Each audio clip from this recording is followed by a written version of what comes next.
Hello, ladies and gentlemen. Welcome to Anime Watch Club, a bi-weekly group discussion and review where the hosts of the What Do You Say Anime podcast nominate and vote on shows either we haven't seen or shows that hopefully lead to a great discussion. On today's episode, the Cowboys of the What Do You Say Anime podcast will be reviewing the 2021 anime Musume Pretty Derby Season 2.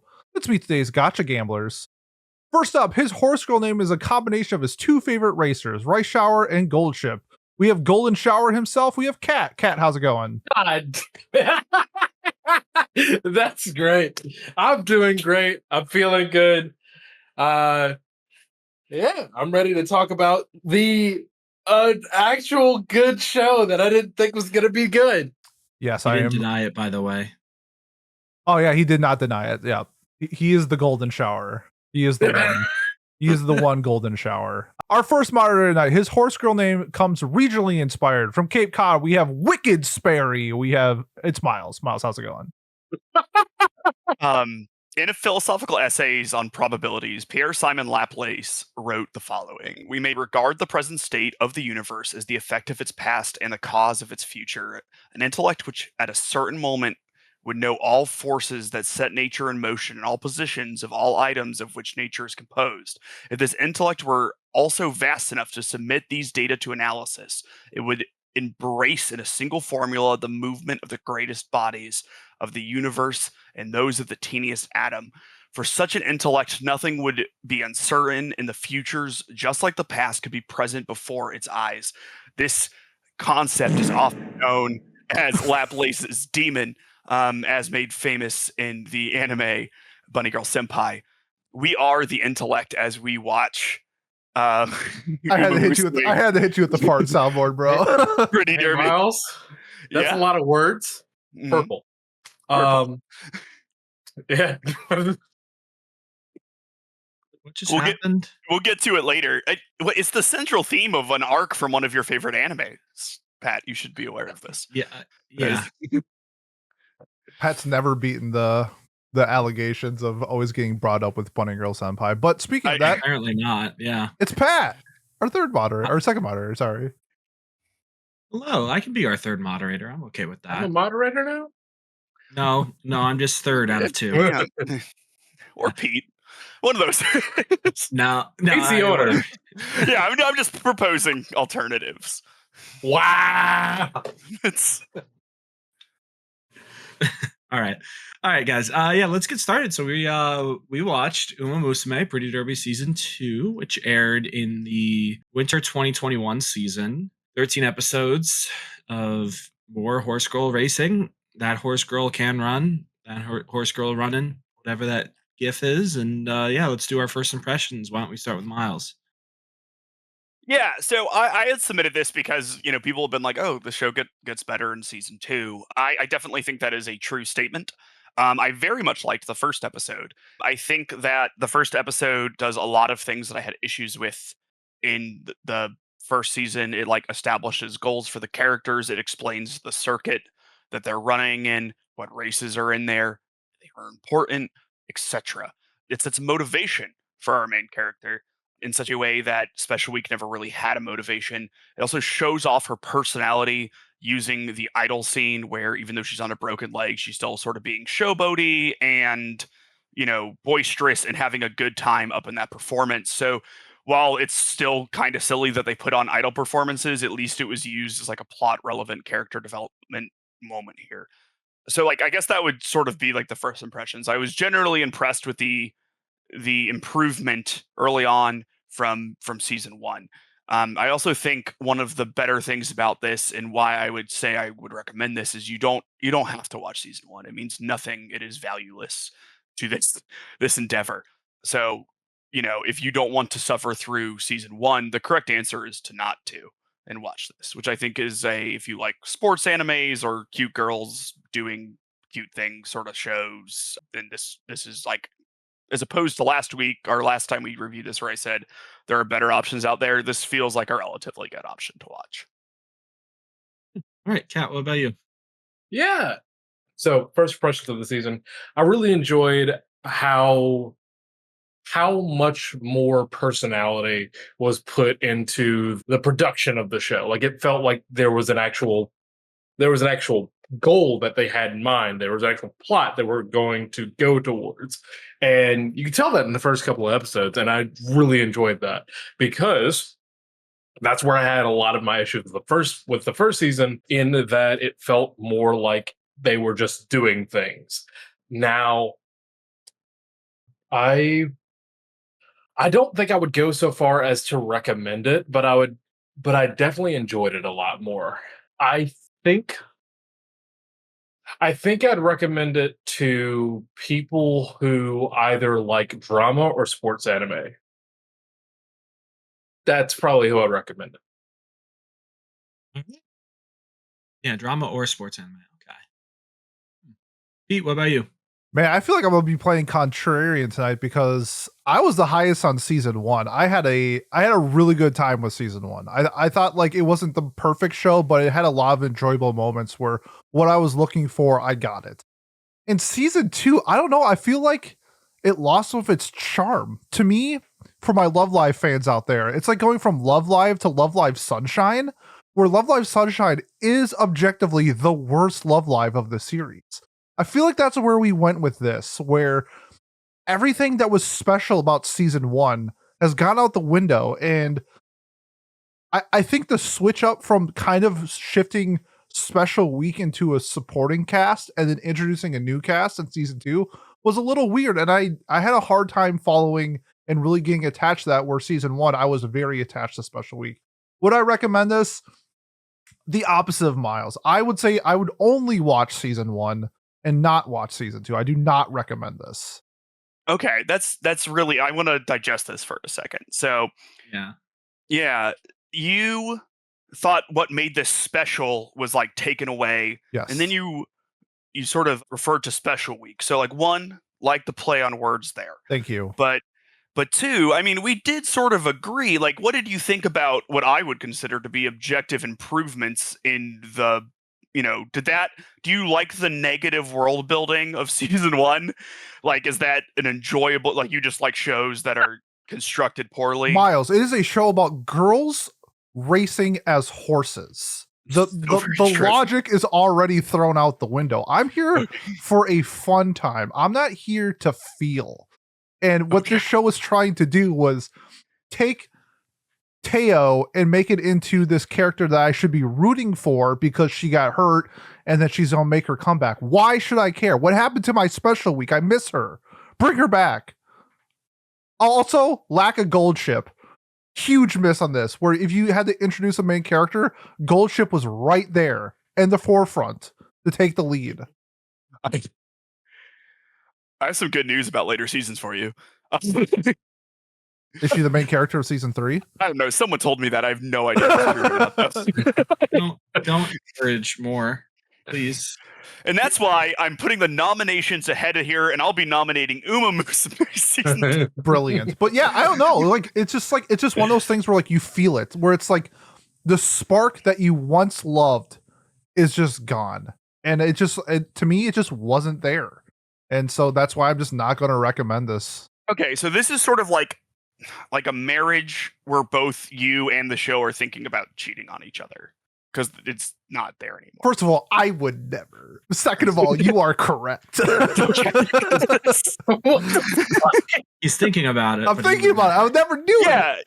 Yeah, he wouldn't. Like, he's gonna keep going. It's like when you're caught in the sunk cost fallacy of a show, and you're just like, I've watched 7 seasons of this already. And it's like how One Piece fans think One Piece is good. It's like, it's not good. You're just watching 900 One Piece episodes. is really good. No. You're proving my point, Cat. Yeah, that's you have Stockholm syndrome, my friend. Yeah, if you think it's a can't lose attitude, because if someone likes it, it proves your point. Exactly. Yeah. I cannot be proven wrong here. But yeah, that's all I got. We can talk more as we dive into it with my like real issues with the show were. All right. I feel like it's going to be a lot of repeating for me from the previous episode, or the previous time we watched this. I agree with Miles that it did marginally improve. It gave like a plot and gave the character focused on more, or I guess fewer characters, but more on the specific ones that it was focusing on, which I liked. I have no attachment to any of the horse girls, so I didn't care as much as Pete did that I don't even know their names weren't on How the screen dare as you. often. Put some Special respect on week. put some respect on Gold Ship. Glue 1 and Glue 2. Yeah, sorry. Wow. You're right. We are going to be repeating things from the other episode. Yeah. Yeah. Well, horses have been made into glue for a very long time. It's a very repetitive process that we have here. Now it's I don't good. know.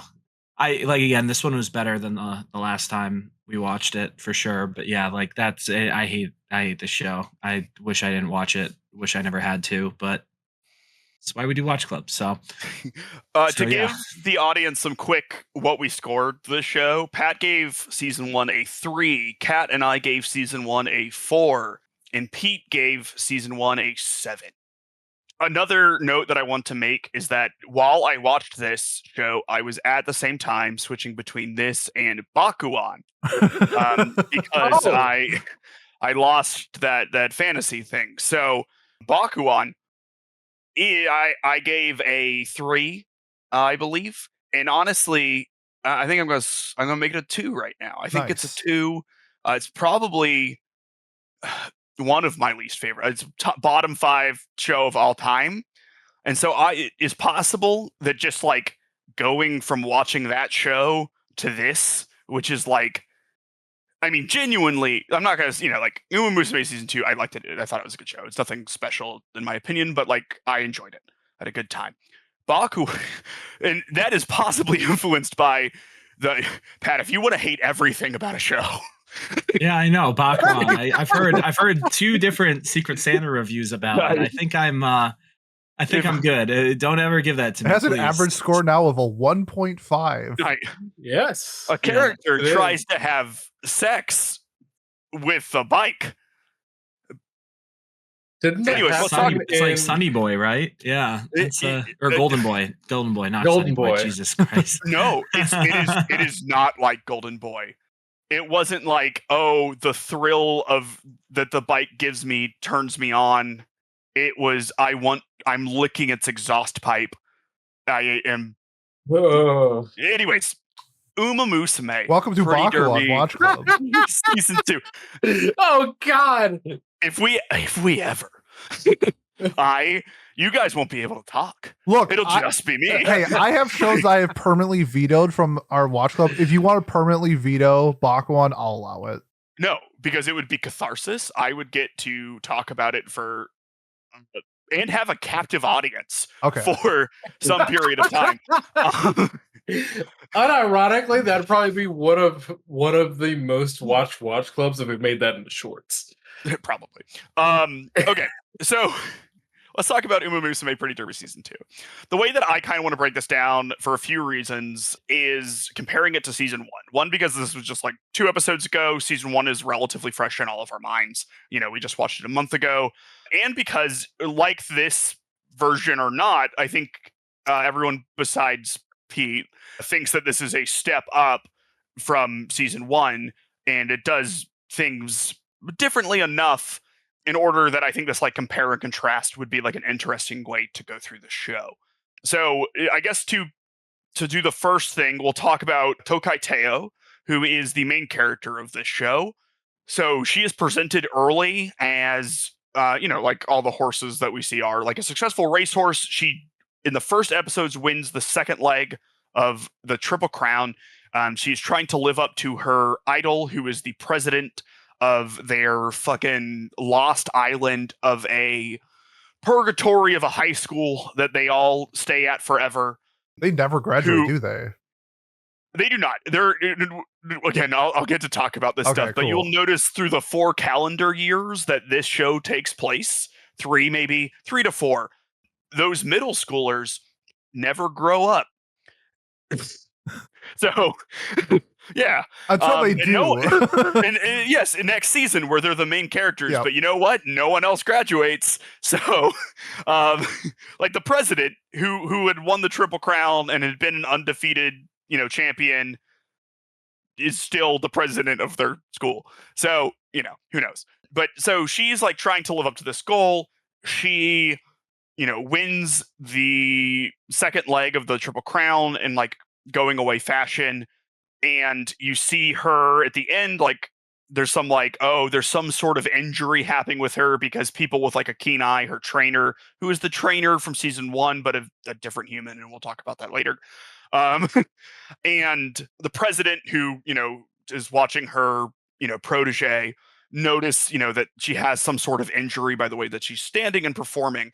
I thought that season 1 did a really good job of showcasing who Tokai Teio was as a racer, and like a competitor, and gave us good examples of like what her goals were. They were very tangible. The show actually explained what the races were this season. Like, these are the 3 races that make up the Triple Crown. They are in this grade of race. There are 3 different like professional grades of race, yada yada. Like they actually put in the time to do that. So that's something that I viewed as an improvement from season 1, because I remember us all saying we were like a little confused on like why any of these races were happening or what the goal was or anything like that. Like, Special Week's goal was to be the best horse girl. That is completely nebulous. That is not like a real goal.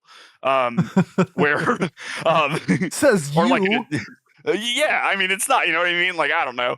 So those are sort of my thoughts there. What did everyone else think about Teio and like the setup for this season compared to Special Week and the setup for the first season?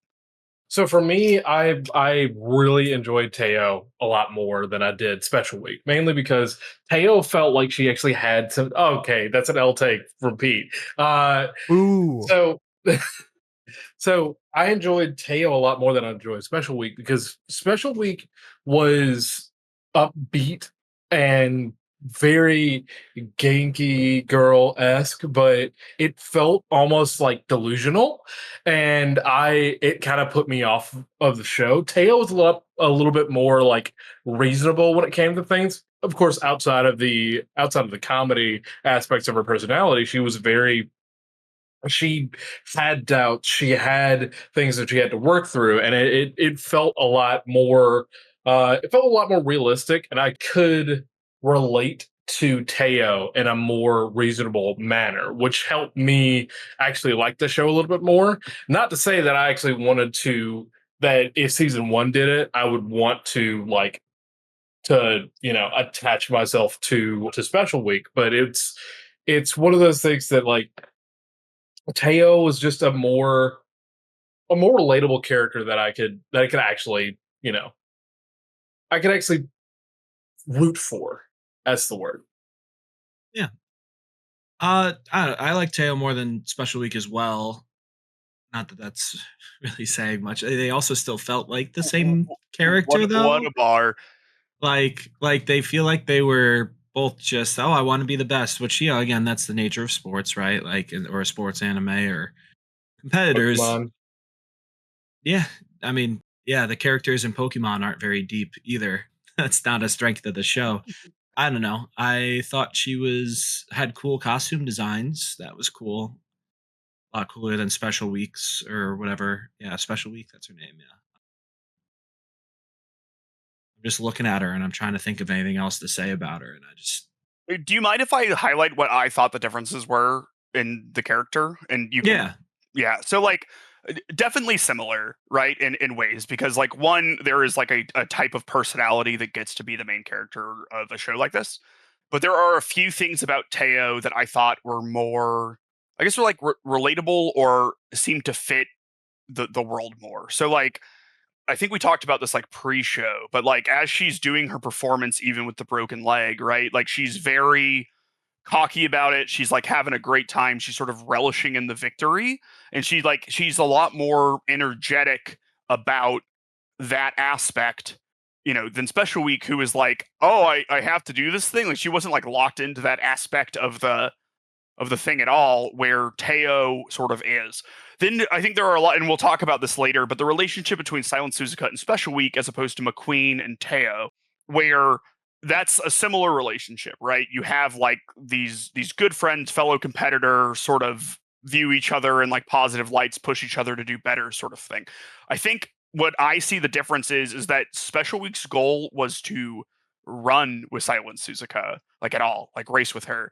And Teio's goal was to beat McQueen, and McQueen's goal was to beat Teio. I think they were more traditionally rivals in that way. Teio, Special Week wanted to be the best, I guess, but like to me it feels like Teio did more, because even though she has these friends, they're still talking like, oh, I'm going to beat you when we, you know what I mean? It felt like a more natural, or what I would expect from a track rivalry from when I was in high school. You would, be like, okay, like you're, you train together, you work out together in practice, but you still want to beat them, and you still are gonna, do that. She was also like a little less like ditzy or whatever than Special Week is, who's like a little more aloof, so like I definitely think that they are similar, but there were a few. I just think like the competitiveness of Teio is like ratcheted up a little bit, and sort of the little bit extra cockiness, which I like in sports protagonists in real life and in my anime or whatever. So, I agree with all that. Maybe yeah. that's probably why I liked her a little bit more than Special Week. I do definitely agree with she was much more competitive and seemed like she belonged actually competing in a sport rather than Special Week, who was like the Naruto, I just want to be friends with everyone kind of thing. I don't know. You are very well spoken, Miles. When you talk, people listen. And everything you said was actually correct. And this is where the jig is up. I was actually kidding. I actually love this show. I actually think season 2 is much better than season 1. Good. Me and Miles had a bit going, and I wanted to make sure that I actually got to share my thoughts on the show. You're muted. Oh, we got Pat. We can tell that we got Pat. Pat's very confused. Yes. Yes. I believed it that you might not have liked it as much, because like, I don't know, like shiny new toy. This wasn't that new, so playing with the same toy. Like, I don't know. Like, I genuinely thought that you might have just been like, all right, this bit got old, and I'm done with this show. I really thought you didn't like it. Okay. No. Going back to my Love Live comment, I do actually agree that Sunshine is the worst Love Live. I do stand by that, but I do not think Uma Musume season 2 is that. One thing that I like, you mentioned it before, just like the competitiveness of like an actual sports show is what resonated with me with this. And that's why I think the differences between season 2 and season 1 is so much greater, is because this actually felt like a sports show or a racing show. In season 1, in order for Special Week to get better as a racer, they sort of just like ran. Like they were just like running in circles. And I think the one time they had like a triathlon in like Hawaii, it looked like, or something like Okinawa, they look like. And this is like, McQueen is like putting on weights and training that way. Teio is training in different scenarios as well. So like the competitiveness between how they were training, and then just like an actual rivalry between two people who are trying to be the best at like different ways, where like Teio was like setting different goals for herself, and I think in a realistic manner, which is funny because it's based off of a horse, but like, wanting to be the undefeated Triple Crown winner, and then wanting to be like the Triple Crown winner, and then just wanting to be undefeated, and then coming towards, I feel like, the end of her like sprint or whatever in her career, just wanting to race and beat McQueen. And so I like those steps of like the progression as you in your career as a racer, because I think that's like something that people in their life, when you're a professional sports athlete, is like, I want to be like, rookie of the year. I want to make like third team all NBA. I want to be MVP. And then when you get sorted down, like you get older, you get to the roles where it's like, okay, I want to be a good role player. I want to be a team leader. I want to be like a 6-man. And like that's the progression of your career. I thought they showcased that really well with Teio and her injuries and the expectations of a racer in that line of field. So like the competitiveness of showcasing the sport, I thought was like leaps and bounds better than season 1, where season 1 it was horse girls go fast and do dancey dance. This to me actually felt like a sports anime. So I gotta give props where props is due. Okay, great. Yeah. So I guess that did a good job of I guess showing our thoughts on like the comparison there, what we liked about season 2, what we did or didn't like about season 1, or I guess like even if we liked it, what we thought was generally improved upon there. Kat, you had specifically wanted to talk about the outfits, the design and stuff, and that is something that I want to talk about too. I'm going to set the question really quick, and then I will let you go. So the design of the horse girls and their outfits, I think, really opens up this season. Season 1 is pretty homogenous. They're all sort of wearing stuff that would remind you of Rayview Starlight. They all at school have like a very, normal school outfit. The hair is pretty normal. This season, you get characters like Twin Turbo, who is like very clearly designed after a jet, and like maybe a shark. Two jets.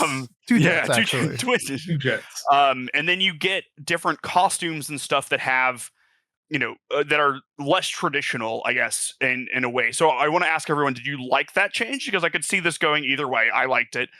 Kat, I have some thoughts on those costumes, but I know you did, so I'll let you go first, and then we will go around and we'll end with me, I guess. Yeah, so I loved the design of Twin Turbo because it felt a lot more adventurous and a lot more fun. It didn't feel as like one of the things that I feel like season 1 could have improved upon is the color palette of some of the characters. They could have had a lot more like bombastic colors when it came to like the character's hair and stuff like that. I feel like that's where this season did a lot better. Loved how they characterized how they personalized the characters this season, including with Teio. Even though Teio was in the first season, I really enjoyed her color palette more, and her color palette and the angles that she had over Special Week. The costume specifically, though, especially the costume before, like when McQueen and Teio are racing, they like the costume that Teio is wearing. I fell in love with it. Like it looks so different. I wasn't expecting something like that. I was expecting a little bit more like a regal, like King of England type of costume. That felt a lot more like, honestly, like South African, like kind of Sahara inspired.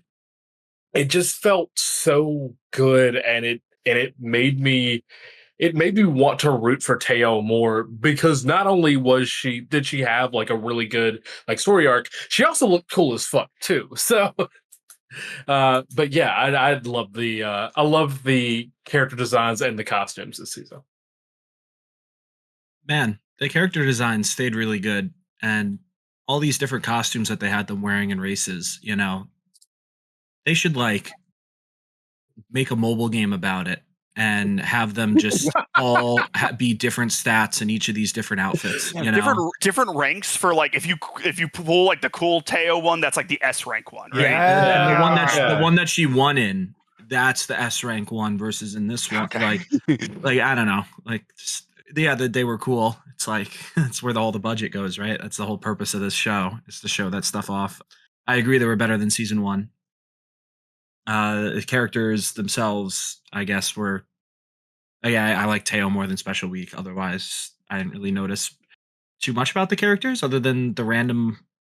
We'll talk about that later. Random weird stuff that they had certain characters saying and doing with each other. But yeah, that's me. Sorry to always sound like a downer here, but I really did not like doing this. Apology accepted. I think it's pretty dope. Teio is obviously mirroring her uniform after the president, which I think is really cool. Like it shows that she looks up to the president a lot, and then mimics her uniform, sort of like showing like respect. It's like different colors.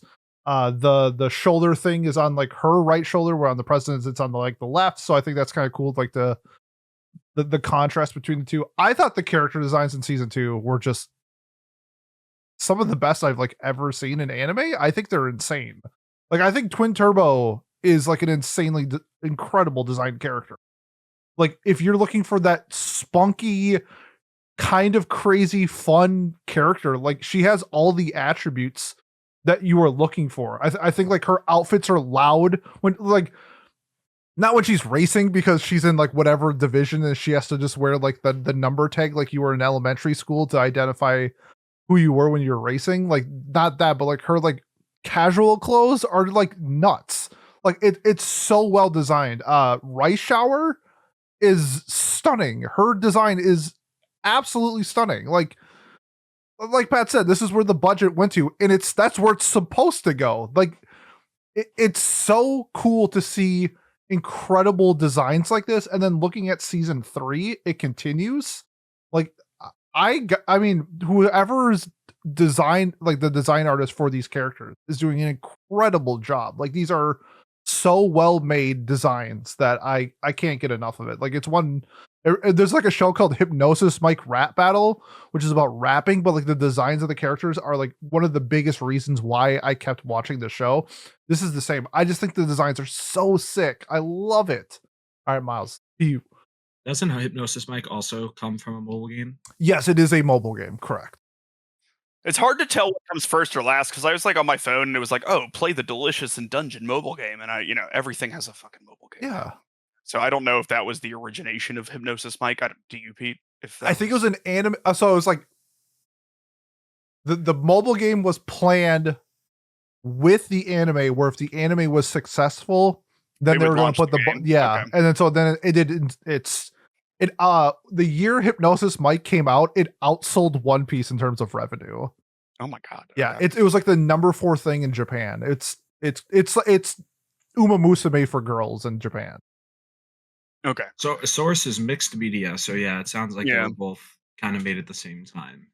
So, Kat, I love the point you made about the outfits because I was going to make like the same one. So, like their mid-season changes, I think, do a good job of like contrasting McQueen and Teio, where McQueen gets like a very sort of regal-looking thing, sort of like what you were maybe expecting Teio to get. Yeah. And then so I was viewing it not as like South African inspired, but sort of like as like a Celtic barbarian sort of inspired, with like showing the chest and everything. Yeah. And that's just, but the South African might be more correct. I don't know a lot about that sort of. Honestly, my first like comparison was my first comparison before we came on was like a Monster Hunter armor set. Okay. Yeah, like that looks like something that you get after defeating a Rathalos or something like that. Yeah, that's I felt to me it looked like very raw and like unrefined, but like in a powerful way. Yeah. Right? Like yeah. And like I liked that to show sort of the contrast between the characters, where McQueen goes for distance is very steady and just keeps going, and Teio is sort of like a sprinter and just sort of like goes all out sort of deal. Jog until you get to the last stretch. Yeah, and just sort of go all out. And like, so I thought it did a good job of doing that. And then like, McQueen has the rich upbringing and everything. So I thought the outfits there did a good job of sort of showing their personalities a little bit there. And I think that the design increase, because even some of the secondary characters we see a lot characters who are like a lot less, I guess what you would consider like I don't know. You have like people with like some face Helios. Hey. Yeah. Like they're not all like this image of like refinement and like what a perfect Japanese schoolgirl is or anything like that. They let their personalities branch out more in this, which I liked. So you have like Helios, and then you have Twin Turbo is obviously some sort of like gremlin thing, like that's not a human. She is a top tier gremlin. And also a shark jet. And so I really liked the way that they sort of branched out to like maybe less traditional but still very good design, and like use that design to tell you something about the character or just like good references to their name, like Twin Turbo, right? Like Twin Turbo doesn't have like a huge arc or anything. She's not, she's sort of just defined as this person who's trying hard but isn't the best, but is still giving it her all, and that's like inspiring to like characters that matter. But like, sorry, Twin Turbo, but like a lot still went into that design, which I think is a is a benefit to the show. Yeah, when a character is just appeal, when like it's just so nice to look at, it's just it calms my nerves. Like it's like a subtle slice of life thing in this show where having really cool designs make you go, oh wow, cool design, and like it keeps me entranced. I loved it. Yeah, I agree with that. Let's talk about the bulk of the show really quick. This is something that I think we've already sort of talked about a little bit, but and we don't necessarily need to talk about season 1 as much in this because I think this is just something where it's so much clearly better. But like the bulk of the show is Teio dealing with injuries, trying to overcome them, rearranging her goals, things like that. Whereas in season 1, the overall structure was something, I don't know, special week, go fast. You know, Suzuka, don't die. She almost dies in season 1. She's in America and not dead. Oh, that's right. Sorry, wink. Yeah, my bad. They actually just recorded her before a race and gave it to Special Week so that Special Week wouldn't lose her mind. It's just like a deep faked gold Same ship. in her appearance in season 2 as well. Yeah. Yep. Yeah. It's just like the Tupac hologram. Yeah, it's the Tupac hologram. Special Week isn't that smart. She'll fall for it. Yeah. Oh my God. Like, so less comparing it to season 1 because I think all of us would agree that this general like arc is better than what we got in season 1. Yes. But did you like this? Did you enjoy the general like part of her trying to overcome injury, getting setbacks, learning how to like reframe goals and stuff? I did enjoy it. What was interesting to me was that I don't feel like you see a lot of sports anime where people don't achieve their goals, especially as early as Teio didn't achieve her goals, right? Like at some point, maybe you don't achieve your goal, but like you can't, I don't know. Like they need some success, whereas Teio has a setback in episode 1, basically. And I thought it was an interesting decision to like start the season there. But her like learning, okay, like I don't need to win the Triple Crown because I can't do that anymore, but I can still be undefeated. And then it's like, oh, I can't be undefeated anymore. Oh, I'm hurt again and I have to compete. And like her trying to figure out if she even wants to race anymore. And if so, why? Because some of the motivation that she had was gone, and like reframing that I thought was like really interesting. I liked that. I don't think it was like mind blowing or anything, but like it again, comparing this to season 1, that it was cohesive. It was good. There's like a character arc and stuff there that I enjoyed. So those are sort of my thoughts there. Yeah. So I guess Miles, my big contention to that arc, because I liked the arc too. I thought that they did a good job with showing her struggling with injuries and trying to come back. I do agree that they did a good job like trying to get her to have different goals, but like I lost my train of thought here. I did have something specific about it. You want me to go and then maybe you can come back? Yeah, sure, go ahead. Okay. So the thing with this show for me, I think it's not just like one big thing that like polarized me, but it was like a lot of the little things that the show did really well, and one of that was Teio's injuries. Because in sports anime, we have it where, a person gets hurt, he's on the sideline cheering for his team, and then later on in like the series, season 2, he's back in contention with the team or whatever. And then this is with Teio getting hurt 3 times in the series, where it's like, it's not like, oh, you had me in the first half.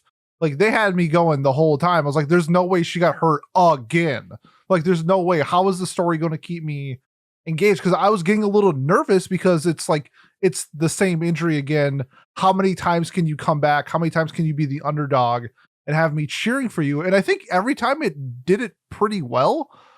I thought how they handled Teio's injury was done really well. McQueen's I think was a little iffy because they showed it. I really liked that. You like McQueen's? Yeah, I liked the way that she reacted to it. I thought it was like a little, because like they said that like, you have like a 70% chance of recovering.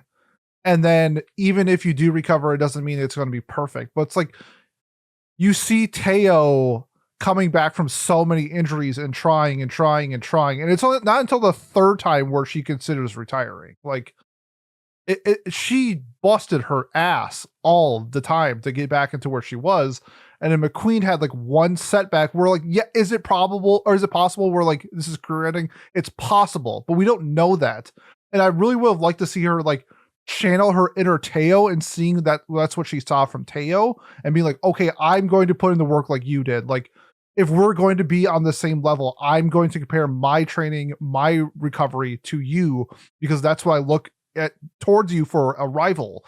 And I kind of thought like I liked like the breakdown moment, but I do wish we saw some of the, like, I'm coming back from this, we're doing this, I'm going to race you type of thing. And I even though like that wasn't the case at the end of it, I do wish we could have saw that. I think that would have been really cool to handle. So to me, the difference here, and I thought this did a good job of highlighting different injuries and like different types of yes, things, right? 100%. So, like view someone like Kawhi Leonard, right? Who has come back from injury a few times, is good when he does. You know, that is how I sort of view Teio. When she's not injured, she's an elite horse girl. McQueen is historically not injured. Say like someone like Chris Bosh. But Chris Bosh got one thing, can't play anymore. It's over. So like Teio broke her leg 3 times, and McQueen had a degenerative muscle disease. Those are, you know what I mean? Well, like, okay, the thing, I guess it was more like along the lines of like they stated in the context of the show that just because you have this, it doesn't mean you have to retire. Like, it's not like Chris Bosh's heart defect where like you can have a heart attack on the court if you play, like you'll just die. Like, this was like you could recover from this and keep going. Like the show shows that context. Yes. One of the things that was decided though was that like, and not to get too into like the actual. That's the thing. I understand it's based off the actual thing. Well, yeah, because like, okay, and I'll talk about this when I talk about. Okay, let me put it this way. I think it would be better if they deviated a little bit from that to showcase it. She tries running though, because like the thing is, she isn't hurt, right? She can run, kinda, but like she her can't body's run. Fast. Yeah. So like, one, she wants to race with Teio. She's not going to be able to do that no matter what. Teio is close to retiring, right? So like, you know, Teio basically has this like one race left, and then she's done. She's coming back for like one sort of thing, and then the Teio, you know, again, the broken leg verse, like if you don't treat this injury correctly, you will never walk again. That was McQueen's thing. Like, you know, the downside there is very high comparatively. Sure. I get what you are saying logically, but this isn't real. True. Well, okay. So I mean, it is in like in a sense. I guess what I wanted to see is the competitiveness in each of them in different ways, like on and off the court type of deal. If we're talking basketball, where like, you know, like the Mamba mentality is like going 100% all the time. And if you want to be on the same level as Kobe, you needed to put in that effort.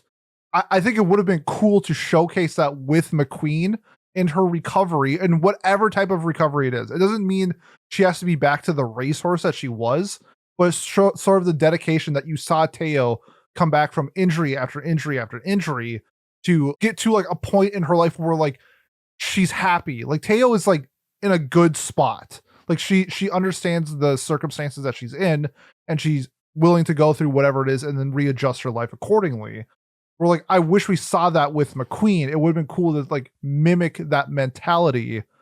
She doesn't have the Teio Mamba mentality. I think she does, because like, one, the time frame that we have for her to get better is a lot smaller. 2, true, she gets told that she has a degenerative muscle disease that if she doesn't treat correctly, she will potentially never be able to walk again. Exactly.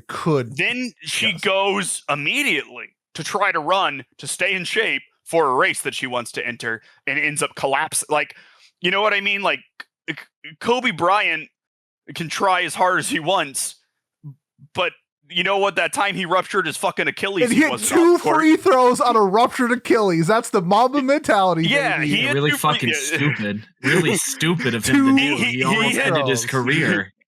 But he did it because he's got that Mamba mentality. He hit his 2 free throws. That is the same as McQueen trying to run around that court in the rain, and then neither of them did the thing. To me, that was more of this like, I'm not willing to accept this. Not like that's what the Mamba mentality is, Pete. Yeah, no, an unwillingness to accept reality. Correct. Yes. We're gonna find out McQueen has charges in the closet somewhere. Hey, how do you think that family got all that money? Yeah. Also, I'll say random McQueen thing. You think it's funny that they showed that her grandma like you can't tell if she's a horse girl or not. I thought that was hilarious. Okay, well, that was like she's supposed to be coming from like this like family of horse girls, but we know that being like a good horse girl is not genetic. So, I mean, who fucking knows? Yeah, it's It's a coincidence. Sorry, yeah, I do have my thought that I lost. Okay. It was really more just. I think it was more about to answer the first part of your question that started this like little rant. Like I felt like this show did a lot better job of showing us them dealing with their conflicts and like the arc, right? But I also wish the show would shut the fuck up sometimes. Like it just narrates and or the characters just tell you everything and do not let you just figure it out or watch the show in any way. They just keep yapping and saying, "Oh, I'm feeling this, I'm feeling that." Like there, it is just a constant barrage of information rather than any sort of like leaving clues or having you figure it out that McQueen or Teio are really like fighting injuries, but they're struggling internally. Like, no, they're just constantly yapping about it, or the side characters are expositioning, dumping to you to like explain what they're going through or what they're prepping for. Like I found it extremely frustrating because like, again, like I do agree that this arc was more interesting. And I did think that it was cool to see Teio come back from her injuries, even though should have retired in really she like I think that everyone was right, like the trainer being so guilty about her coming back. I was like, good, that's what you should be feeling. She shouldn't be racing anymore. You know why? Yeah, again, we'll talk about that later too. Okay, but yeah, so sorry, but but like again, it was just like constantly like you couldn't let the characters have dialogue that was normal. It was always just telling you what they were thinking or what they were feeling rather than letting you feel. Yeah. One, I think that's an anime. That's a problem that I just have with anime. Oh, it's an anime thing too, for sure. Yeah, just well, like the good ones don't do it though. I feel like, right? Like, I feel like even some of the good ones do it. Like, I don't, I haven't watched enough like not anime Japanese media or anything. I don't know if that's just like how they do media, where like how movies from like 1950 are like different, like acting and staging and how they talk are different. Like I just don't know if that's like a cultural thing with like how media is made, where you just like say things more, or if it's because it's getting adapted from manga, which probably requires a little bit more exposition due to this isn't, but like the medium is like largely influenced by manga, obviously. Like you have to, books have to put the thoughts in the words because you have to, like, or you can't see anything, so you have to do it one way or the other. I thought, interestingly enough, I even think I made a comment about this, how this show did a relatively good job of spreading out these exposition dumps in a way, because what I don't, and I'm not saying there weren't, you're completely right that there was like a billion of them, but like usually you just get maybe even like a whole episode that's just like one flashback in like show sort of things like this or whatever. And like Haiku Q, for example, is another sports show. They're doing the volleyball, and then like you get the backstory of every single person on the other team, and they will stop the action and they will give you the entire character's backstory, and then they will start it again. And like you don't learn it over the course of the match or anything. They just decide when it's time to tell you everything about that character. Using the example of Rice Shower in this, I thought they did a good job of sort of like spreading her little stuff out so that you learn things about her incrementally. You see her sort of stalking Bourbon, and you're like, oh, what's going on with this? And then she wins the race and then has that reaction happen to her. And then like you learn some more stuff about her. And like, so while there is a lot of expedition dumps, what I liked about the expedition dumps was that we didn't get one 10-minute block of them. We got them spread out. And it seems that made it for you just too constant of learning backing things. It was more than 10 minutes, but yes. Well, like I was giving I know what you mean. I would say, yeah, like it was never in a single block of 10 minutes as opposed to other things. And it wasn't just like exposition. It was just like there was no room for you to interpret anything in the show. It felt like to me like that, like there was no. Yeah, they're all telling their feelings to each other all the time, right? Like there is no way for you to like a deaf person. That's really dumb. A blind person, pardon me. I know language. A blind person would see the same exact show that I saw. Like truly, like they would be able to hear everything and know what's going on. There would never be a scene where they'd be confused because it's not like someone looked at someone funny or was confused about what they heard or anything, because you're just gonna know because they're gonna say it. Like that's what I don't know. And like I understand sometimes that has to be done in shows and like you said, maybe it's a Japanese cultural thing. But I was so just God, just shut up, like, sorry. Yeah, I mean, you're right. They're running, and then it'll cut to literally they cut to every person thinking I want to win, which is like you could actually just show them working hard, right? You don't need to hear each one of them say I want to win. You can get that through them running as fast as they fucking can, right? Like that sort of deal. Yeah. Okay. Yeah. Well, it's the same thing too. Like, it's something that all idol and like any harem or any sort of anime, it's something I've talked about hating in the past too, where it's like main character says something and then girl number 1, 2, 3, 4, and 5 each have their own individual reaction that they show or illustrate and then have them say. You know what the worst reaction is? Because there always is this reaction. This isn't even just harem and idol. I was just watching Too Many Losing Heroines, and it did this. Which, I don't know, maybe that'll end up being a harem. I don't know. But rom-coms, just anything.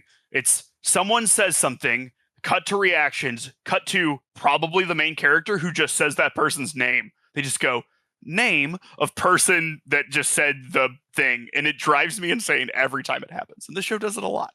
Yeah, a lot of anime do that too. Again, maybe that's just like maybe that's an anime thing too. It definitely is an anime thing, sure. Right? Like, because it's like, but like it's especially apparent in shows like this where they're trying to get everybody's screen time, trying to show everyone off, and it's just like, and it's like something we do in English occasionally. Like like if someone says something that I find very touching that I wasn't expected, like maybe I will say their name, but it's also something that I would guess I do twice a year at most, not 4 times in whatever a 20-minute episode of my life would be, so Miles. Pat. Miles. Yeah, because I guess I would go like, "Aw," or something like that, or yeah. They're like, "Aw, McQueen." Yeah. Well, even that's okay. It's literally they're just standing there, and then they say it, and then they continue the conversation like nothing happened or nothing was said. Like, God, I hate it. Yes. That's why Gold Ship is the best, because we never know what's going on with her. No, we don't. Is that photo that you have as your profile picture edited, Pete, or is that? Oh, I'm not sure. It's that's funny. It's my fantasy football profile picture. That just 100% looks like it is from the anime. It could be from like season 3 or something. Yeah, I don't know. Apparently, Goldship the horse had to like wear a mask because she bit so many people.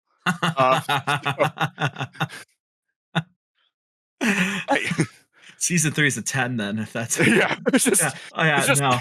her inflicting pain on.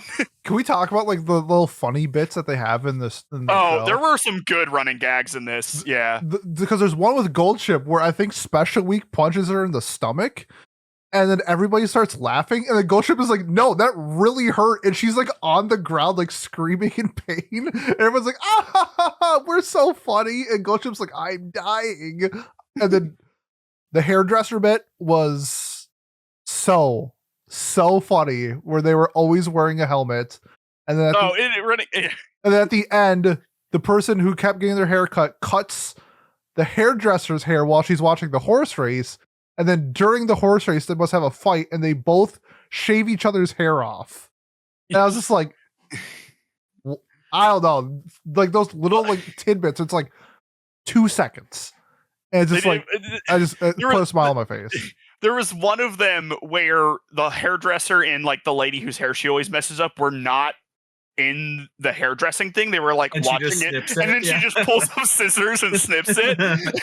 That was fun. Yeah, those bits. Were the lady getting the helmet was really funny. Yeah. There was good moments there. I thought that there were a couple.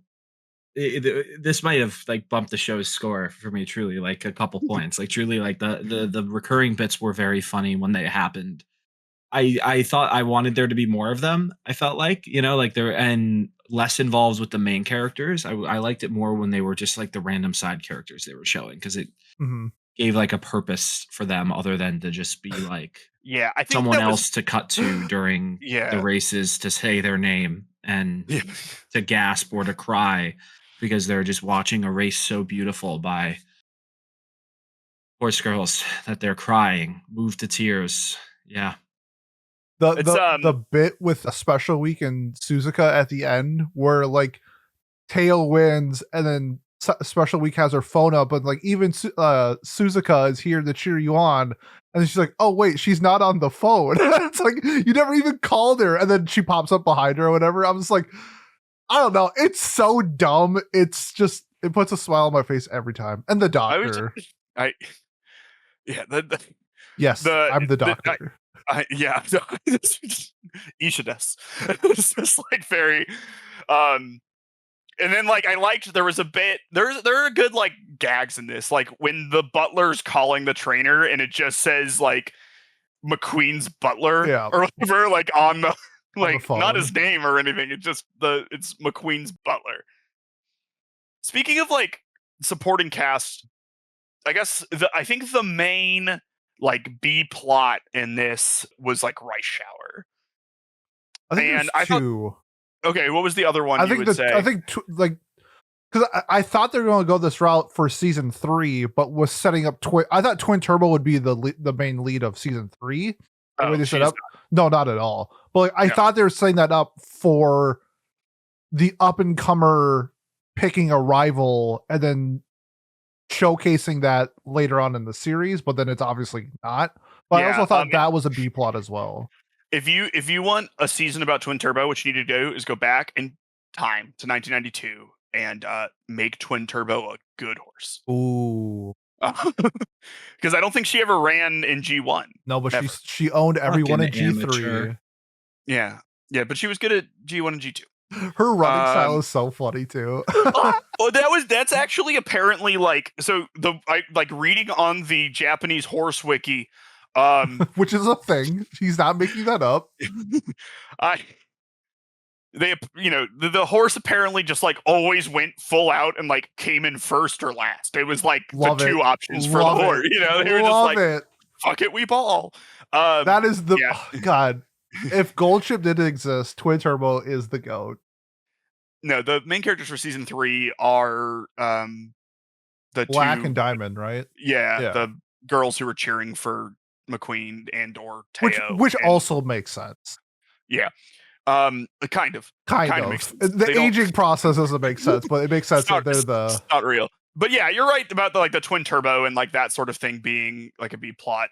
I just like the Rice Shower one more. Me too. It was really good. I thought it was interesting to like see a horse girl that wasn't universally loved by everyone ever. Yes. And like that's definitely a thing like real athletes go through. If you like upset someone or like stop someone from getting a record or something like that, like a lot of people will not like that about you.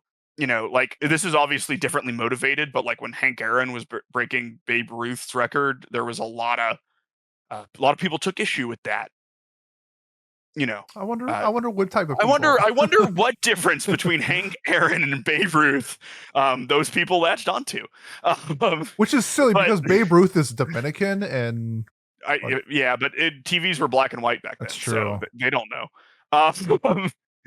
And but like you even see that with like when people get mad when anyone breaks a record or stops someone from like doing a 3-peat or like things like that. And it reminds you of like breaking up a no-hitter or like a perfect game or something.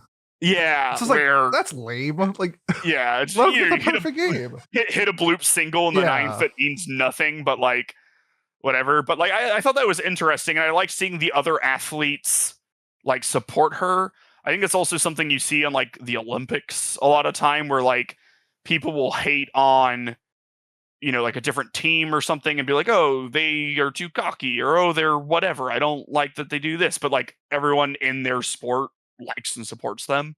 So like, I was talking to my parents who were like, oh, Simone Biles, she's too cocky or whatever, and you see every current gymnast ever going up to her and talking to her and getting selfies with her and like loving the fact that she's there, and that's sort of like, it's not exactly the same as what happens with Rice Shower, but I liked that, and I also just like her character design, and like I liked the sort of like grim determination she had to like win despite the fact that she knew that it would upset people. I don't know. You No, guys like that in any of the other B plots? No, well, I would say for Rice Shower too, because like part of this profession that they're in is entertainment. So like, I know it sounds silly, but like when you are doing your idol performance and people aren't cheering for you, it makes you not want to go up on stage and perform. It's like going to a venue and you're a band and nobody's there. Yeah. Like you don't want to, like, you may love music, but if no one's going to be there, like, why would I want to keep doing this? So I like that conflict that she had within her inner self where, she likes racing. She loves it. She loves competing. You see that. But like, if it's for nothing, then what's the point? But then kind of realizing that the like you saw it with the people within her school or whatever, she may be a heel to the people, but within the horse girls, she's a hero. And I really like that line where she says like, and then her hair flips up and she's like, I'm not a heel, I'm a hero. And then you see she has like the double star Oshinoko eyes, and she's like, fuck y'all, I'm out, and then just like blazes past and wins. I'm like, that was sick. Yeah, they did better, and this was something that Jay, who unfortunately couldn't be with us, like said that he wished they did more of, was like have, and they didn't like fully go into it, but like there was more. There's a horse girl with like an aura around her, and there was like a horse girl that had like an angel's halo, and then like just play into the fact that you're like an anime and this is ridiculous, like a little bit more, and they definitely did a little bit of that more, but they didn't like full dive into it. Pat has no word. Yeah, which is fair. I mean, I don't know. The B plots were you said everything that there is to them. Again, they were better than the first season, but that's again a very low bar in my eyes. Yeah, I was like, what was the first season's B plot? I don't even remember. Other horse girls running Team Suika. Oh yeah, the Sky Girl running behind Silence. Yep. Okay. Oh, did you like the part of the B plot with the setup for the next season's characters where they like Yuri baited them? Did you guys like that? I didn't. I saw that you said that. I didn't feel that way. I didn't feel it either. In episode 11, she's like trying to tell her friend like, "Oh hey, I really appreciate you." And the other two older horses are standing there like, oh my God, it looks like a love proposal. And then they make them both nervous about it. And then they blush and then they don't even get to have their sweet little moment or whatever. Like, I don't know. That's just, those scenes drive me nuts because it's, like it's only serving a purpose to cater to somebody, like it's serving the purpose to cater and to bait and to make people think. Like there's no substance to that scene whatsoever. With characters that we've seen on screen maybe like 4 times, by the way, too, other than like just standing there, like I didn't. That is something that is like a Japanese thing where they have like like the between like the romantic friendship thing, and we've discussed this before, and it's not something we understand, and it is occasionally bothersome. Yeah, I feel like we're just repeating ourselves from 10 other episodes. Yeah, but yeah, I did remember that. I did notice it though. Now that you provide that context, that does feel like that, like a little bit, right? Like if they're actually framing it like as a confession or whatever, it feels like an unnecessary part in order to highlight a friendship, right? Like specifically, as opposed to being like, please ship our characters or whatever. like people aren't going to ship those two anyway. You know what I mean? You don't need to encourage shippers; they'll just fucking do it. Like that's they'll just do it, I promise. And yeah, I also speaking of problematic Japanese anime things, I want to talk about the glow up that the trainer got really quick. For sure. Yeah, and I guess we can sort of wrap up then, but like he was awful in season 1. He didn't do his job. He was constantly just like groping the girl's legs. He did no groping this season. And he did his job like very well. He like tried to do research. He was like, I don't think Tokai Teio's like goal is necessarily feasible, but like I will do everything I can to support it because like that is my job. He like stayed up late. He asked other trainers how they deal with like similar situations and stuff. Like he relied on that woman who was sort of his like foil in season 1 as like a more experienced trainer. And I don't know. It was, I mean, legitimately, I think it's like the biggest 180 of a character I've ever seen in anime. In the good way. Because in a good way. It's just also because it's two different characters, and you'll never convince me otherwise. But I don't know. I thought that was refreshing.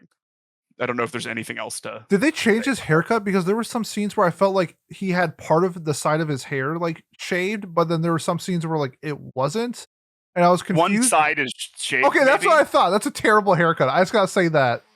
Okay. He loses points for me for a terrible haircut. He has a terrible fade mixed with a rat tail mixed with bangs, or like he's an ugly person. I I'll say it. I'll be the outspoken one. I think he has a sort of rugged handsomeness about him.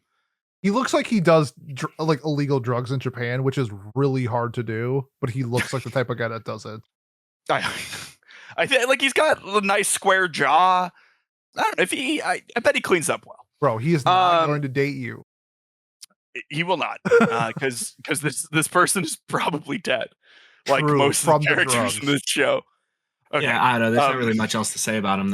You said everything. Yeah. Like again, he was a much better character. But like, what?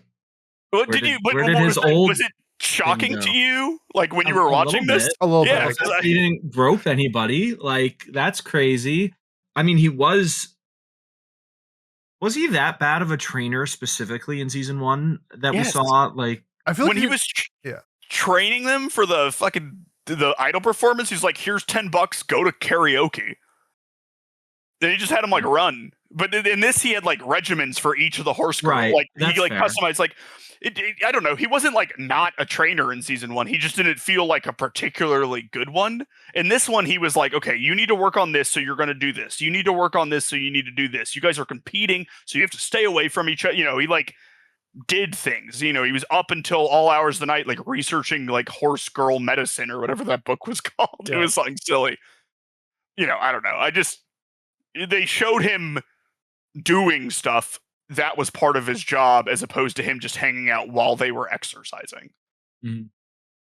It's funny that he doesn't have a name as well. Nobody's just trainer. I don't think any of like the humans have names. Akira Nikishima, is that not a? Who is that? It's in the Mal bio, and the first person I find when I Google it is the Yakuza character in. There's a Yakuza game. Character? In the in the Yakuza game. Oh, okay. Let's see. Do any of them have names? I figured they did just because the bios. Hana Tojo is one of the names. Yeah, maybe like the announcers or something. The announcers also have names. Sato Akasaka, the announcer. Okay, because like I don't think any of the trainers have names. Like the butler doesn't have a name, and they don't. The trainer literally does. The female trainer that he's friends with is Hana Tojo. Oh, and okay. Learn something new every day. Okay, well, he doesn't have a name then. He's just trainer. I love this show. It's so good. Okay. So do we have time for me to just talk about timeline and stuff really quick? And then we can wrap up? Okay. So there's a few things with this. First, I want to bring up a point Pat said, that Tokai Teio should have retired. Tokai Teio did not get to decide if she retired or not. Some rich dude got to decide if Tokai Teio retired or not, because Tokai Teio was a horse. So wait, what? Tokai Teio in real life, because this mimics real life. Sorry. Okay.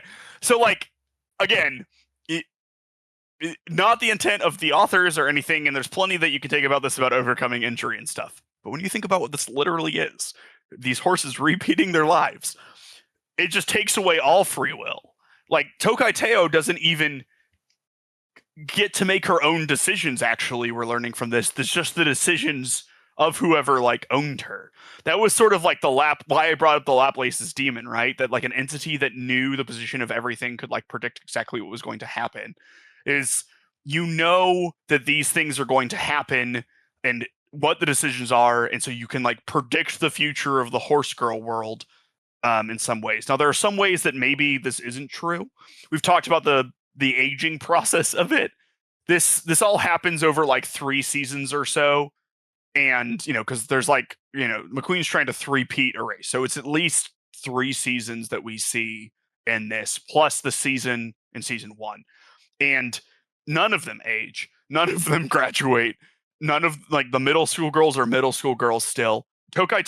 Rice Shower sets a record that Special Week actually had set already, because Special Week existed after and had hide that time in 1998, which is before, in this world, before 1993, which is confusing to think about. But because time isn't real, the records that they set aren't real either, which makes me wonder, 1, if season 1 happened in this, 2, if this is just some sort of like giant Truman Show scenario, where people are like doing this thing for these horses to like live a life or something. I don't know how you would do that, but it's just sort of like weird to think about. And Pete had mentioned this for something else. Like, I just wish they would deviate a little bit occasionally in order to make this not, once you start really thinking about it, horribly depressing. Yeah. It's like,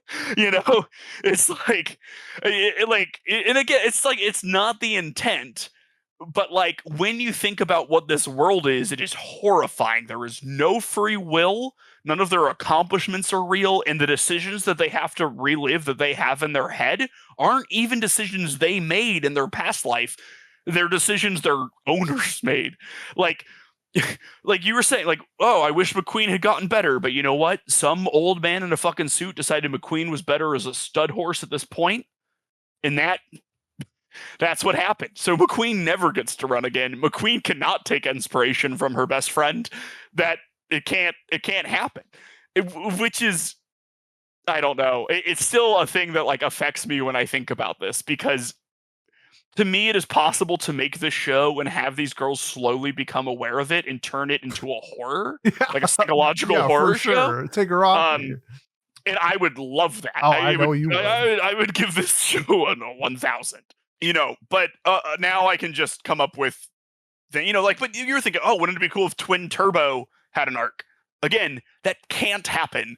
And like, I hate that. I just don't like it. I don't like that destiny is set for these horses. And then after they stay in high school forever, never to run again once time circles through their particular season. It's, I don't know. They're all in hell. I feel like horse girl hell. Yeah, you should draw like inspiration from it, not like nonfiction from it. Like I think it'd be cool to like utilize what we have available on these horses, but then shape it in a way where the story's kind of showing a message. I feel like, and not, I'm not asking for an autobiography. I'm asking for Horse Girl Run Fast show. Yeah, exactly. And like they're. I don't know. Like, can you imagine the fucking musical Hamilton if it was exactly historically accurate? Exactly, Yeah, like, oh no, it's bad now. Oh no. It's really boring. No one's singing, and they're all talking like it's 1780. What the hell is this? Yes, that's a very good example. Yeah. Okay, great. Let's go to wrapping this up then. So for the listeners, Kat had an emergency, so he won't be giving his thoughts and ratings if you couldn't tell. So just a heads up, but we'll add it to it afterward. What do you think? What are your closing thoughts and final score? Oh yeah, I'm first, huh? If you want. Usually, if you want to be. There's only 3 of us, so. Yeah, okay. I enjoyed this. I think it still has flaws. I don't think it's perfect, but I think this is about as good as a show like this could probably get, in my opinion. I think you can also just see this from like the general Mal scoring, where all the other seasons are like mid to low 7s, and this is above an 8. So I think this is what they had in them. I had a good time. I like Teio's arc. I really like Teio as a character. I sort of always liked the cocky athlete sort of characters, and I thought I got that from Teio, but it was also an interesting twist where you see that person sort of like broken down a little bit and then like building themselves back up in a way that, and this is the benefit of the real thing, and like a way that you can't be like, this is an unrealistic anime thing because this is a thing that happened, right? So like Teio winning at the end is something that the actual horse accomplished, and like that is cool to know, right? So like it feels authentic partially because of that. Yeah, I don't know. I gave this an 8. I had a good time with it. 8? Really? Yeah, so I want to put this in context, of course, because I'm evil.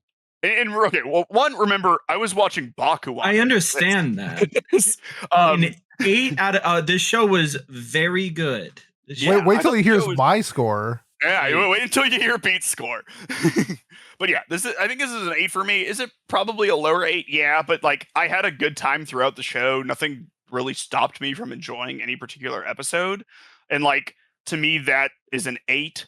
Whereas like a 7 is like things happened in it that like detracted my enjoyment from it. And like, okay, so I guess like the thing that you would be comparing this to is the fact that I gave Violet Evergarden 7, right?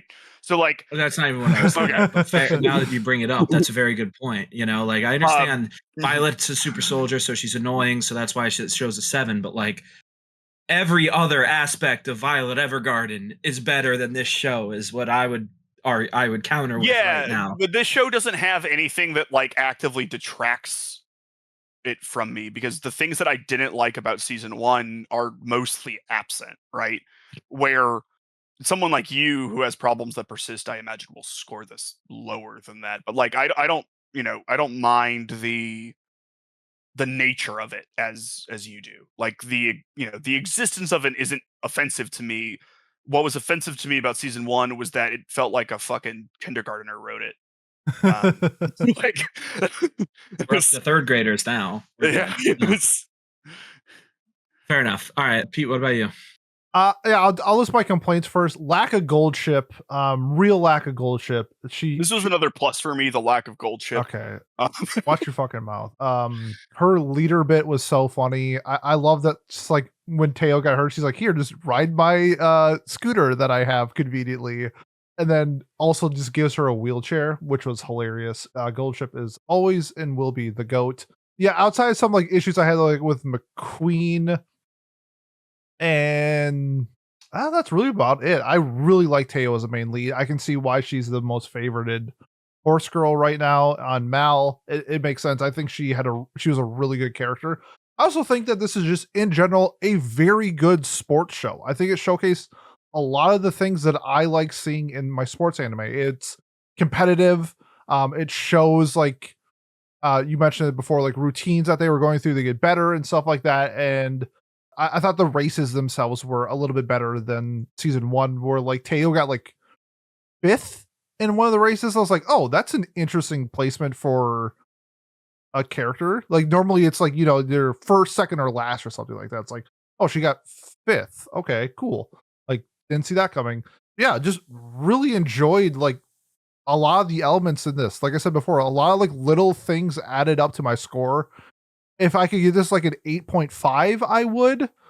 But we can't. So I'm rounding up. I'm giving this show a 9. I really liked season 2. I thought it was a genuinely a very good anime. And of course, we're going to pencil Cat in with the 12. Pat, I'm just kidding. I'm gonna guess he gave it a 6 or a 7, but we'll find out. I would guess he gave it a 7 if I had to. I checked his Mal. He didn't update his Mal, so I can't. Okay. Yeah, I did not have fun watching this. It was better than the first season. Sometimes it was funny, and the arcs were better. I don't know what else to say. I do not want to watch more of this. Miles, your things that you mentioned at the end of the episode are fucking cathartic as hell and make this almost worse. Like in hindsight, like truly. But I don't think this show, don't watch season 1 ever. Watch season 2. You're not going to miss anything, and it makes it a somewhat stomachable show. You really won't miss anything. There's literally nothing to miss other than maybe some context to who the characters are. but that doesn't matter because that doesn't matter to the story unless you read the wiki anyways, and read the Japanese horse wiki. Pardon me. I don't know. It's like a 5 out of 10. That's what I'm giving it. It's like not nearly as offensive as the first season in terms of Existing. existing and doing things, but it's still, I still don't like it and still oppose it morally and wish I did not watch it. But 5 out of 10 feels very fair for it. So yeah, it's still pretty show graphically. Graphics are nice. It Looks was the good. beginning was actually animated kind of poorly. I thought there was a lot of CGI in the beginning, and then all of a sudden Mhm. there wasn't any more. Which I mean, good for them, I guess. They also did fully animate the idol performances, of which there were only like 2. But that's another decision that's I'm always pro, and maybe that's why they had to throw the CGI into like other places because they spent time doing that. Mhm. Yeah, it's funny because like they always use CGI with like characters walking, like most shows do, with characters walking in the background, them all walking into the starting gates and stuff like that was a very like CGI heavy. I did notice that like early in the show. I didn't notice that it changed it later in the shows, but I believe that it did, or I believe you that it did. So I don't know that, but like the rest of the show, it's like it doesn't Yeah. look bad. It It's might not have like just been like the proportion of those types of scenes. Like as you get to more exciting things, maybe that happens less or something, and so they still used it for. I don't know. I just noticed it less. I also didn't notice the CGI outside of the like starting gates or like the crowds. So yeah, all right. That's Umumusume Pretty Derby season 2. We came out to an average of a 7.33 repeating, which is about a whole point or zero point 0.7 points lower than the Mal rating of what was it like an 8.02 or something, 8.06. So yeah, Miles, what are we watching for the next 2 weeks? Yes. We had a blowout this time. In third place, we have Gundam War in the Pocket, earning its, I believe, third legacy point. In second place, we have Showa Rakugo Shinju, earning its second legacy point. And in first place, we will be watching Domestic Girlfriend. So Fun. get hype for that. I'm actually very hyped for it. I am excited about it. I expect you to really enjoy it from like a this is I fun. love It's messy chaotic. shit. Yeah, I Yeah. do. So I think you will like it. I also think this will be tough for me because I'm gonna try to talk about stuff that happened in the manga by accident, just because I'm gonna have to like remember where it gets cut off, like what gets made up in the anime versus what actually happens in the manga in those moments and stuff like that. But you gotta love the music too. Music is great. In Oh, the Domestic OP Girlfriend. is insane. LP The is a OP should not banger. be as good as it is for that type of show. For the quality of the anime, I agree. The Correct. manga fits. Sure. Whatever helps you sleep Well, at night. no one has read it and told me it's dog shit. Everyone that's ever read it has liked it, and no one will read it. So I don't know if they until liked someone it. reads it, How I many think people have you asked who have read it? How many people you know have read this? like 4 people, and all 4 of them liked it. So I don't know. Like I'm gonna call bullshit on that for sure. there's like 3 of them in this Discord. Oh, AM, yeah. Well, that's one of them, yes. But I don't know. Either way, again, it's fun. It's messy. It's a soap opera. It's great. It It's a lot of is. fun. We're gonna have a lot of fun with it. We So are. let's see what we want to nominate now for 4 weeks from now. So smaller cast say I'm sure we'll get Cat's nomination as well. I think it's only fair to him since he showed For up sure. and vote and tried to participate. What are you nominating, Miles? Are you going back to War in the Pocket or Yeah, what is it? I'll just throw War in the Pocket back up there for the time being. I'm interested in watching it. It's shorter. It's supposed to be, we've watched like a more modern Gundam on this, and I think watching like a more classic one would be pretty interesting. Just for sort of fleshing out that area of anime on this particular program. There you go. All right. Pete, what about you? Yeah. I mean, Rakugo Shinju's gotten legacy points last 2 times, so I'll just re-up that one. Nice. We got some good choices. And I'll do the Princess Principal just to keep the train rolling. So with those 3 shows plus whatever Cat ends up nominating to us, that Trent, our goated editor right now, is putting up on the screen while I'm rambling and buying time for him. those are the shows that we're voting on. So please feel free to leave a comment below, join the Discord, and send your votes in however you normally do. Sick plug Pat. Thanks, Pat. And Pete, why don't you take it away? Yeah, if you have made this far and you want to support us, the best way to do so is to like, comment, subscribe, leave a review on whatever platform you're watching or listening to us on. Next week, I think I'm debuting a new Gauntlet-style trivia game. So, yeah, look for that. I got some moving pieces I gotta work out. So it's either gonna be a Gauntlet trivia game or I'm gonna watch Bakuan, and me and Miles are gonna talk about that. So. Those are two. I'm making up right now on the fly. So I'm putting you on blast right now. If I'll talk about it forever, dude. If I can't get the Gauntlet game made by next Monday, then we'll be talking about. I'll watch Bakugan and we can talk about it. So, and we get Trent too, maybe. Who knows? Otherwise, if you are here for Watch Club, we will see you in 2 weeks for the messy, sloppy show that is Domestic Girlfriend. Thanks, and we'll see you next time. Peace. Bye bye.